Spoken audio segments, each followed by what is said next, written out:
Sebuah video rumah kosong dibobol maling berlinggis viral di media sosial. Tak ayal beredarnya video viral maling berlinggis bobol rumah kosong tersebut menarik perhatian warganet. Aksi maling bobol rumah kosong pakai linggis tersebut terjadi di kawasan Jelambar, Kelurahan Tanjung Duran, Kecamatan Grogol, Petamburan, Jakarta Barat. Diketahui video viral rumah kosong dibobol maling berlinggis ini diunggah akun Instagram @jurnal Palma pada Jumat 21 Mei 2021.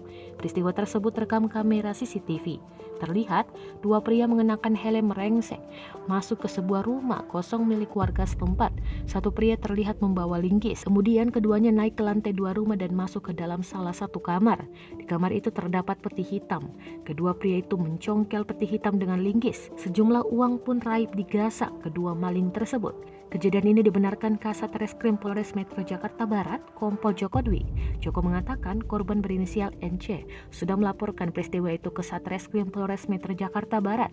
Dalam laporannya, NC mengaku rugi 500 juta rupiah akibat peristiwa tersebut. Saat ini, pihak kepolisian sedang menyelidiki kasus pencurian rumah kosong tersebut.